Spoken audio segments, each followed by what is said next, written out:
urbaine aujourd'hui même. Daouda Gueye de Frappe arrêté, Mami. mbiri tàmbaleeti na. dina ko ci yàlla sunu borom bon j'ai lu la notification hier bu Serigne Saliou Gueye. Certains diront que il s'y attendait un peu Serigne Saliou dafa am position boo xam ne moom daf ko fësal à travers son journal Yoor Yoor mais notamment boo koy suivre dans ses chroniques sur les plateaux de Sen TV quelqu'un qui était là également pour soutenir Pape Alé Niang ci jamono bi ñuy def marche bi gis nañu taxawaay bu am solo bi mu ci amoon et également le plaidoyer qu'il faut donc aujourd'hui convoqué on ne sait pas pourquoi en tout cas on n'a pas encore tous les contours de li nga xam ne moom moo waral convocation bi aujourd'hui on va espérer que ça va être une convocation comme celui de Moustapha Diop boo xam ne dañu koy woo déglu ko bàyyiwaat ko mu dellu biir këram c'est ce qu'on espère donc pour ñu mën a am ay détails de ce qui va se passer en réalité ou l'objectif même de cette convocation là il va falloir que déjà mu dem wuyu ji tey après peut-être au sortir de cela on aura plus de détails ci lii indi ak li wundu li nga xam ne moom mooy convocation bi bon et frappe également arrestation bi ngay wax nii léegi nii donc en fait et loolu mu rejoindre également toutes ces séries d'arrestations yi nga xamante ne am na fi boobu ba tey concernant notamment ñi nga xamante ne également ñu nekk ci wàllum Pastef est-ce que le chiffre ne va pas augmenter c'est des questions qu'on se pose vu que ñoom ñëpp dañuy woote résistance fi mu toll nii et donc ces actes-là ne sont pas certainement des actes sans conséquence booy xool rek di constater dëkk bi ni muy doxee ak évolution yi nga xamante ne moom la am sunu xel itam mu ngi dem ci sunu frère Pape Ndiaye mi nga xam ne ba léegi moom itam génnagul ci néegu lëndëm bi ak oustaz Assane Seck ñu ngi koy ziyaarale bu baax di ko ñaanal yàlla moom it lii ñuy traversé di ay situations yu compliquées difficile ci ñoom mais difficile également pour cette famille parce que seen ay njaboot seen ay doom ak ñi nga xamante ne ñoom ñooy seen i soxna seen i waajur li ñuy dund je n'ose même pas imaginer pression bi nga xamante ne moom moo nekk ci ñoom donc ñu ngi leen di masawu encore une fois de plus di leen ñaanal yàlla sunu borom génnee leen ci situation bu tar bi nu nekk ndax defe naa ne fu mu nekk ni ñaan rek la nu mën ndax tollu nañu foo xam ne wax nañu wax dëgg yàlla dénoncé nañu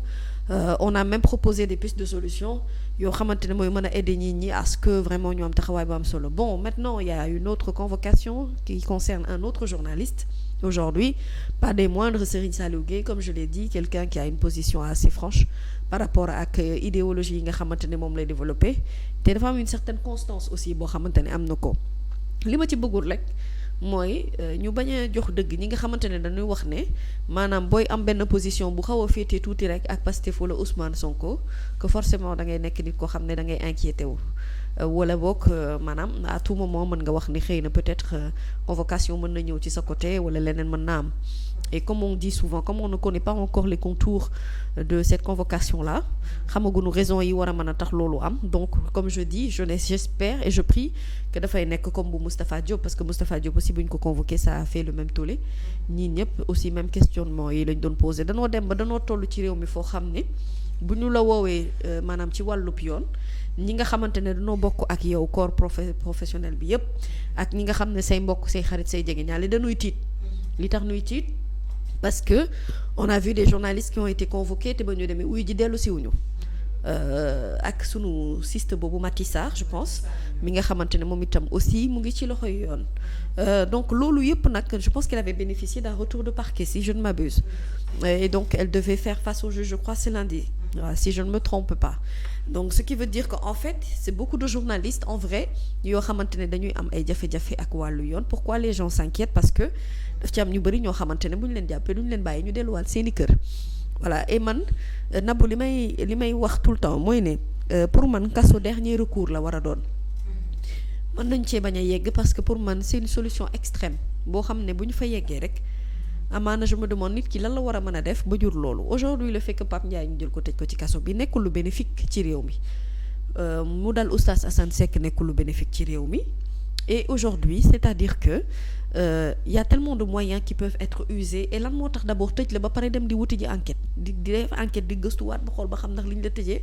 jar na comme wéet loolu itam problème am na ci donc je pense que vraiment on devrait pouvoir wàccee tension bi nga xamante ne moom moo fi nekk lépp allons dans le sens de wàccee tension bi il faudrait que les gens puissent nous craindre au moins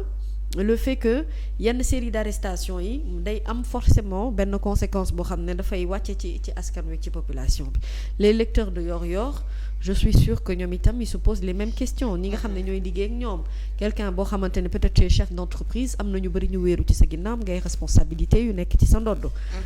donc ci dëkk boo xamante ne trouver un emploi est déjà assez compliqué donc une fois que tu l'as xëy na peut-être le fait de pouvoir ñu mën a fexe ba loolu mu mën a yàgg loolu moo war a nekk objectif u kenn ku nekk ci ñun bon après ces journalistes je pense que yëpp nañu ba noppi rek gaw ma ne fu mu nekk nii moom xam naa ne luñ ciy jéem a defati nañuy jéem a xool comment on va faire pour rattraper le coach mais oui mais malheureusement on laisse faire on continue de laisser faire et on est spectateurs nous tous et on se limite tout simplement à ce que ñu xëy na peut-être dénoncer et encore qui dénonce à la limite tu as l'impression que c'est une situation normale or que moi je trouve ça totalement anormal mais dans tous les cas on attend de voir naka la wànnent di mujjee ki gëtam te li ci des ci ñi nga xamante ne jot nañoo dugg ba pare te wax dëgg yàlla kaas nañu ba sonn ñu ñaan yàlla sunu borom moom mi nga xam ne dara tëwu ko yal na leen yàlla génnee ci fa ñu ne ñu mën a delluwaat ci seen njaboot voilà amiin yaa série d'arrestation yi nga xam ne nemmeeku nañ ko ci suñu mbokk journalistes yi boobaak léegi daa mel ni ba tey mu ngi wëy ndax ku ci mel ni Serigne Saliou Gueye ñëpp xam ko ci presse moom dañ ko convoqué ni ki tey mu nekk loo xamante ne doy na waar mu mel ni daal li ñuy teg ci kaw journalistes yi dafa mu ngi bëgg a jéggi dayo ndax saa yu ñu xëyee ñu convoqué kenn wala ñu jàpp teg man de dafa mel ne ndax dëkku royaume lañu nekk wala ràll dugg ci tël yi ñu nekk li bu bëgg a soppi boppam buur te du buur premier juum te dugal ko lu musta am Sénégal am na jàpp ay nit di leen jéem a tooxal di leen jéem a na noppi leen ngay jëm ne man maa fi nekk ma kii seetaan bur yàggul ci télévision Gambie un capitaine au grand militaire tribunal toog mu wax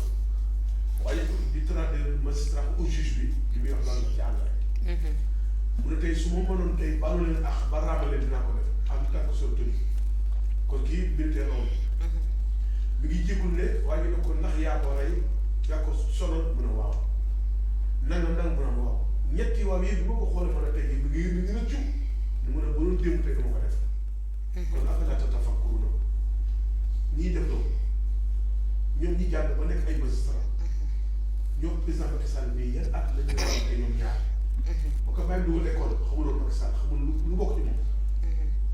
mu taxaw waat ne billahi nangam noonu ak waa tubaab ba ko yif islam nga taxaw tey ngir teraanga nga taxaw ngir teraanga nga dem ba mujj nga doye di jàpp as gor ndax lu neex nit te nit ki kii moom léegi mu jeexal dem mu bàyyi la coow li xam nga dañ ne am ñaari coow am mooy bii adduna bi ak yowmal qiyam yàlla na ci al musul Omar ibn Khattab bi ko abulu ula al maajusi jamee ci jàkk yi Seydina Muhammad daraje sànni ñu jàpp waa ji sax dafa xaru ndax waa ji juif la bi mu xaroo ñu téye ko mu ne lii may jam metti na son na xam naa ci dee laa jëm mënutuma koo baal neel benn mais man sama diggante mook yàlla nu muy mel est-ce que da nga ñaari wax yi jam-jam bi ma metti ak ma metti jam-jam bi metti na ma xam naa damay dee waaye mook yàlla nu muy demee ñaara ngoog Aboubacar Sadiq moo nekk ñaari xilaafa Seydina Muhammad dafa def xutba ci minbar rasulillahi ñëpp toog ndax nag attention administrateur la woon nu waa su ma demee ba jalgati ci ni ma leen di attee jalgati ci réew mi ni ngeen ko joxe ma lekk ko mbaa ma détund ko def lu ma ci neex yéen saaba yi toog ci jàkk yi rasulillahi fii la Muhammad toogoon lu ngeen may attee ñëpp teg am ñu ko xaw a jox respect mais am na lu ñu nguun seeni xol ab sàmm jóg na ko yaa amirul mu'min mu ne ko labayka mu rocc sayfu mooy jaas yi mu ne ko lii lu mu doon mu ne ko jaasi la mu ne ko bis boo jàggatee jaasi ji lañ lay attee rofaat jaasi ji Babacar jooy jooy yu metti ba saab yu bëri jooy nañu mu ne xoolal kii nga xam doxandéem la ba ci dëkk bi dëkk ab sàmm la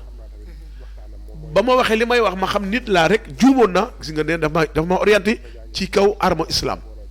mu ne boo tooñee jaas yil lee atte te waa ji bu añee du reer alxaqu yu'la wala yu'la alayhi wallahi dëggu yàlla yi ku ko jéem a soppi da nga dajeek yàlla ana général Senghor ñi fi dund bëri tut ana Firawna kenn waxatu ko ana sayyiduna Muhammad ku ko gën amut ñëpp a ngi ci biir suuf kullu nafsin bi ma kasaba rahinun jàpp nit lu musta am Sénégal jàpp ay journaliste mu mel da nga leen téet mais saa yu jàppi journaliste am ñu gën a gannaaw journaliste judd nañu xam nga man gën a gannaaw journaliste mooy kii wax ci yàlla ak Seydina Muhammad te ragal te ñemeel wax li muy wax loo fi yor dañ ko mas a ñàkk te loo ñàkk te dañ ko mas a audité yàlla la rafet ci sa yow monsieur le président dafa am loo xam ne bii dafa mel ne nit boo nekkee kilifa da nga xam doyo bi la yàlla jox te bàyyi sa petit détails yi bul fooy sam xel Abdoulaye Wade boo mën nga xool boo xool bàyyi la ci yow am nga problème ak moom dem nga Touba ñëw nga pale ba ma dikk ñang wax nga jéggulu ya Abdoulaye Wade ne lu ma jàppan baax naa ko mais loolu exemple la loolu way la njuumte la mais nit nga sénégalais la yàlla sax day nag nit yàlla téye nit wax mu baax mais bu ñu di wax ne rek xalaatam nga ne ko niip téye ay waay kaso metti maa xalaat mosu waa dugg walaay mosu ta dugg kaso mosu ta yenn sax police ba fefaan kon mooy xalaatu nit bu ñu ko kar ci gëri ay doomam ay soxnaam dépense passe añ location fay facture courant nga xañ ko te yaa ko tooñ bis nga ci bisi moo xool ma tax nag lu amul Sénégal moom laa fii ci régime bi laa gis mooy kidnappé ay communicateur ay journaliste bëgg woo ay mbër ñu la manal lan lañ la maral ci jafe-jafe tribunal nga woo ay mbër ca pala bu ñuy fecc bu la neexee waaye nag ca la ca làmb ja ak la ci politique du benn làmb ja ak urne du benn mu ngeen baal ma ma waxtaan tuuti ci Tyson ba du mbër la Tyson dafa nekkoon kër Jibril Ngom amoon benn sœur bu ñu naan Kumba Ngom maa ko doon jàngal dawal mu yoroon station sel baal ma ci publicité bi boobu Tyson mii moo nekkoon sécurité am bis ma dugg ci kër gi mu ne oustaz moo ne dama bëgg nga ñaanal ma nekk boxeur lii moo indi turu Tyson bi man ko yow te nga jàngi bëri ndax sa taay bi baax na trop mu ne ñaanal ma Tyson mi mbooles yaru baax yiw mais xamal ko yàqal laaj ma ko bi Abdou Diouf ñëwee dafa moo nommé benn directeur ku ñu naan Pathé mu dëkkoon directeur port ànd ak moom commencé campagne laa na ko yàqule nga gis nga nit ñi bu ñu soppe ci benn matière yamal foofu parce que nit ku am mbooloo moo xam ne bii mbooloo mi Tijaan Murid Xaadir njaagool yëpp a ngi ci biir PDS ngi ci kii AFP ngi kon day musique ku mel ne man lu ma far ci benn barab xanaa ma sàcc wax ci mais du ma ci suux kon bi may wax nii mooy que ne xool oustaz Assane mi nga xam ne bii alim la mujaddid la lim gëm mooy li dëgg xam nga wax sax dañ koy rafetal mais alxaqu dëgg amul rafetal dit la vérité am réew bu ñu la ko joxee bul ñaan yàlla mu ko taal ko bu ñaan fitnaam al fitnatu asaddu min qatli alxuraan du yonent bi nee na fitna moo gën a métti nga tër nit di ko waaja ren te xam day dee te mënutu la ci te foofu dara génn mu ngi xalaat ay njabootam ak doomam yaa ko xañ kon buñ dee wax li mel nii mooy que ne ñi ne ci kaso bi ay sénégalais lañu fa man yaxtam bi amrin fa laysa minna aw fa laysa minhum képp koo xam ne yittoo yi di ñëw faale woo ko rasulaay ne bokkoo ci ñun kon rahimu fi arda suma yarfu ula monsieur le président fekk yaa nga am yërmande ci ñi nga jiite yàlla yombal ses projets waaye que nag lu jeex na constitution du tubaab ay tubaab nga taxaw calcul ko mais bu yàlla baa wér yàlla wax lu tax doo respecte sa parole li ma taqulu ma la tafaaluna lu mu ci teg kaburat yàlla boo fa àgg wasalaamaaleykum wa rahmatullahi wa barakatu jërëjëf yaa Seydi waxtaan bi am na solo ñu nekkoon ci minute de la presse baal leen ma de excusez-moi alors ñu dem ci ponk bi nga xamante ne moom la ñuy waxtaanee Adji Sarr Ousmane Sonko jour J la